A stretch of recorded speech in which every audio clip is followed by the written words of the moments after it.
Baiklah, KD 5.3 yaitu membuat indikator siklus akuntansi perusahaan jasa, dan 6.3 yaitu mempraktekkan kertas kerja perusahaan jasa.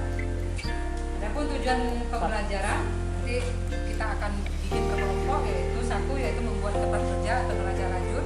Kemudian yang kedua yaitu mempraktekkan membuat kertas kerja neraca lajur perusahaan jasa. Sebelum kita masuk pelajaran kita untuk hari ini, Ibu akan mengingat pelajaran kita yang kita sudah pelajari minggu kemarin. Siapa yang masih ingat pelajaran kita yang kita pelajari minggu kemarin sebelum masuk materi sekarang? Ya, silakan Linda. Transaksi adalah suatu kegiatan yang dilakukan oleh seseorang atau perusahaan yang menimbulkan perubahan harta ataupun keuangan, baik itu bertambah ataupun berkurang. Contohnya seperti pembelian secara tunai yang mempengaruhi kas berkurang dan juga bertambahnya pembelian tersebut. Kemudian pembelian secara kredit. Betul yang dibilang Indah, tapi setelah itu ada lagi transaksi yang kalau transaksi ada lagi materi yang sudah kita pelajari. Siapa yang bisa? Bu, Ya, silakan Mega. transaksi selanjutnya itu jurnal. Jurnal itu ada harta, hutang, modal, pendapatan, beban, sama prepaid.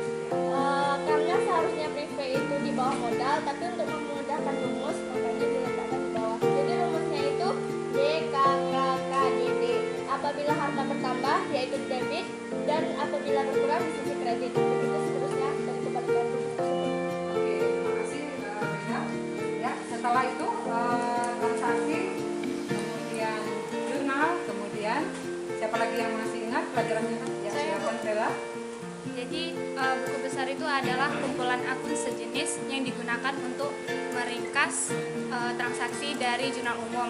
Contoh dari buku besar itu ada buku besar yang berbentuk T, ada buku besar 2 kolom, ada yang 3 kolom dan 4 kolom. Terima kasih Bella. Setelah transaksi, jurnal, buku besar, ada langkah lagi yang akan kita lewati. Siapa yang masih ingat? Silakan Lisa. Selanjutnya yaitu neraca saldo. Neraca saldo adalah daftar yang berisi kumpulan akun atau perkiraan dari perusahaan. Oke, betul ya. Langkah apa lagi? Siapa yang masih ingat? Ya, silakan Titin. Jadi jurnal penyesuaian adalah proses pencatatan perubahan saldo akun agar menunjukkan saldo yang sebenarnya pada akhir periode tertentu. Terima kasih, betul ya. Semuanya, hampir semua langkah sudah selesai. Ada satu lagi yang belum, yaitu akun-akun yang disesuaikan. Masih ingat? Ini cewek semua ya, yang cowok. Baik, dalam jurnal penyesuaian ada 7 akun yang harus disesuaikan. Yang pertama yaitu perlengkapan, yang kedua yaitu penyusunan aktiva tetap, yang ketiga yaitu beban yang masih harus dibayar, yang keempat yaitu piutang yang ditagih, yang kelima yaitu pendapatan yang diterima di muka, dan yang keenam yaitu beban yang diterima di muka, dan yang ketujuh yaitu kerugian hutang. Terima kasih Akbar. Ibu rasa sudah ingat semua pelajaran kita dari sebelum kita akan mempelajari yang sekarang. Untuk materi hari ini kita akan mempelajari tentang kertas kerja atau neraca lajur. Jadi kita akan menyusun dari mulai penyesuaian sampai ke jadi neraca lajur itu ada beberapa kolom, tapi kita akan mempraktekkan yang 12 kolom. Tapi sebelumnya nanti kita melihat dulu slide yang akan Ibu tayangkan supaya kita bisa melihat kira-kira apakah pesan di slide itu ada yang tidak mengerti atau yang gimana. Tapi kita akan sebelumnya akan membentuk kelompok dulu biar kita lebih bisa memecahkan masalah sesuai dengan metode kita, yaitu memecahkan masalah secara bersama. Oke, silakan anak-anak Ibu untuk membentuk kelompok.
memberikan slide tentang kertas kerja atau neraca lajur. Diharapkan semua menyimak, dan nanti kalau ada kelompok yang kurang mengerti nanti bisa bertanya dan akan ditimpali sama kelompok lain yang mungkin mengerti juga setelah membaca duluan ya. Oke, ini videonya silakan.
Ada kelompok yang kira-kira bingung nggak yang dari slide yang barusan kita lihat? Baiklah, Assalamualaikum warahmatullahi wabarakatuh. Waalaikumsalam warahmatullahi wabarakatuh.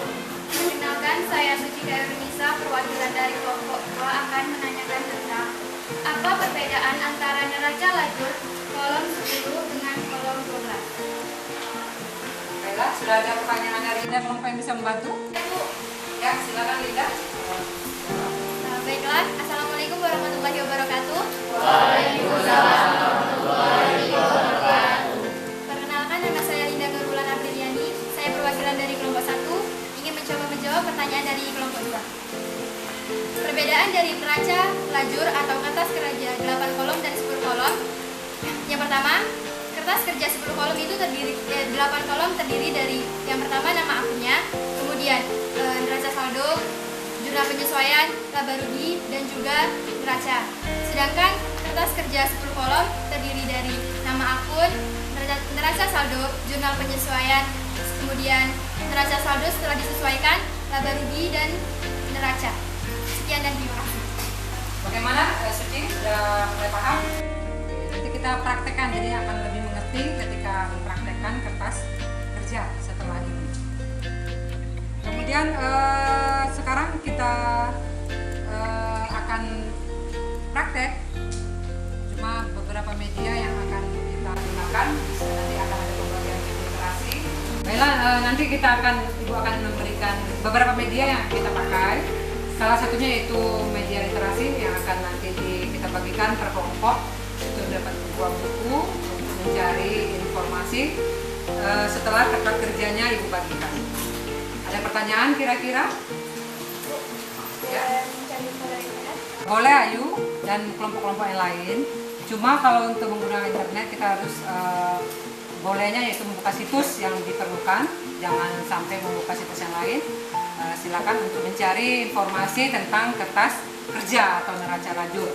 Tapi sebelum kita lihat internet, Ibu akan membagikan literasi dan membagikan bahan kertas kerja. Baiklah, Ibu akan memberikan kertas kerja kita susun setiap kelompok untuk berdiskusi dengan masalah yang ada di sini, kemudian dikerjakan bersama-sama materi kita yaitu mempraktekkan kertas kerja.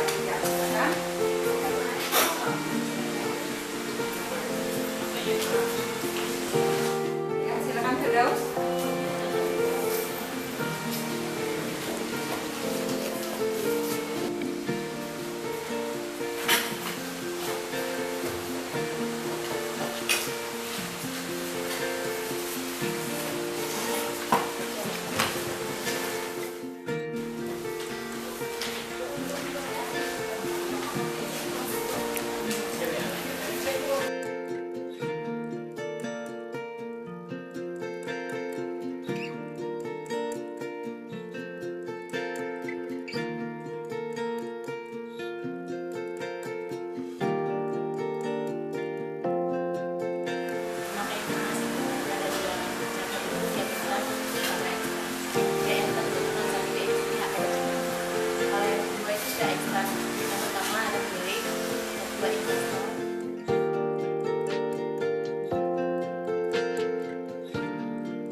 Ada yang menemukan ini masalah?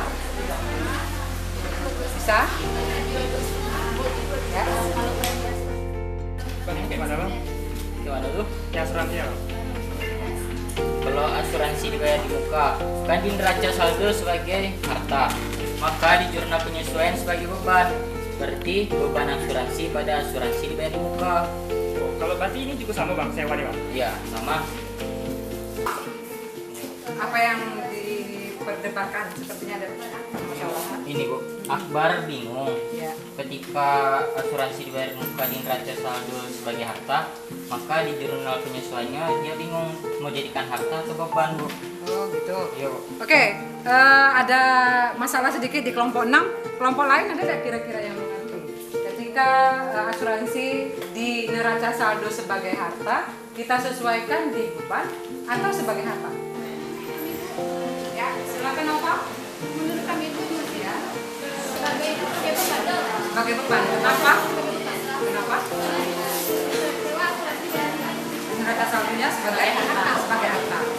Si Nova sudah menjawab. Bagaimana kelompok 6? Kira-kira? Akbar, Oke, kelompok lain ini ya, ada sanggahan lagi?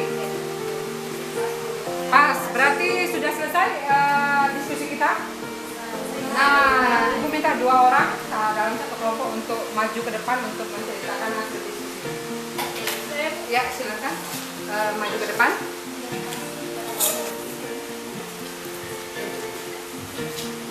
Assalamualaikum warahmatullahi wabarakatuh. Waalaikumsalam warahmatullahi wabarakatuh. Baiklah, kami berdua di sini perwakilan dari kelompok 3 akan menyampaikan hasil diskusi kami, yaitu mengenai laba yang didapatkan oleh bengkel Faizah, yaitu sejumlah 29.150.000. Mungkin dari kelompok lain ada hasilnya yang berbeda dari kelompok 3. Bagaimana kelompok lain? Kalau kelompok yang maju ke depan yaitu kelompok 3 itu mendapatkan laba 39.150.000. Kira-kira kelompok lain ada yang beda hasilnya? Saya Bu, Ya, silakan Lisa. dari kelompok 3 tadi menyebutkan bahwa labanya 39.150.000. Sedikit berbeda dengan kelompok kami. Bisa Anda jelaskan berapa hasil dari rugi labanya dan juga di neraca? Baiklah, saya ucapkan terima kasih kepada kelompok 1. Mengapa kami di sini bisa mendapatkan jumlah 39.150.000? Yaitu di bagian laba rugi, di bagian debitnya kami mendapatkan hasil 15.300.000 dan di bagian kredit 54.450.000. Dan jika diselisihkan hasilnya 39.150.000. Lalu di bagian neraca untuk kolom debit itu sejumlah 184.400.000, sedangkan di kreditnya 145.200.000.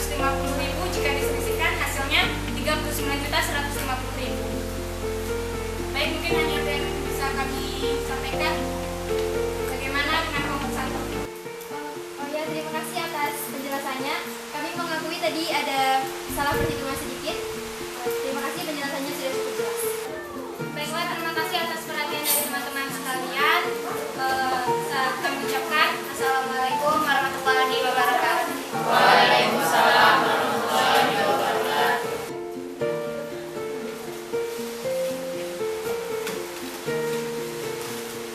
Baiklah, kita sudah menyelesaikan hasil diskusi kita dengan berbagai permasalahan yang sudah kita pecahkan dari berbagai kelompok tadi.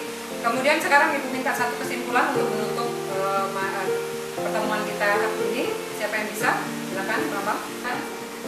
Baiklah, perkenalkan, nama saya Bang dari kelompok 6. Kesimpulan yang saya dapatkan yaitu kertas kerja adalah suatu daftar yang direncanakan secara khusus untuk menghimpun seluruh data akuntansi yang dibutuhkan untuk menyusun laporan keuangan perusahaan.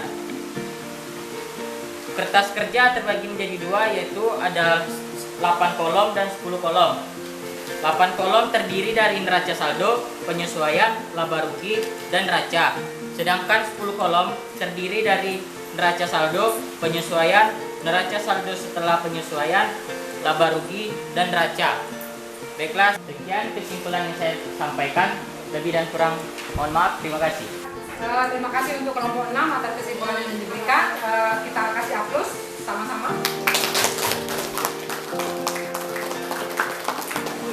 Sudah selesai materi kita hari ini. Ibu akan menanyakan hasil materi tadi pertama, yaitu kertas kerja. Pengertian kertas kerja adalah siapa yang bisa, yuk? Ya. Ya, silakan. Kertas kerja adalah neraca lajur yang terdiri dari 8 sampai 12 kolom yang dibuat untuk mempermudah penyusunan laporan keuangan. Oke, bagaimana yang lain? Ya, ngerti ya? Itu tentang kertas kerja dan berapa kolom yang ada di kertas kerja. Untuk pelajaran hari ini kita selesai. Untuk minggu depan kita akan bertemu dengan materi yaitu menyusun laporan keuangan. Ibu minta, Ibu harapkan semua membaca di rumah. Ketika kita masuk, kita bisa lebih hidup diskusinya. Untuk pertemuan hari ini Ibu tutup. Terima kasih. Wassalamualaikum warahmatullahi wabarakatuh.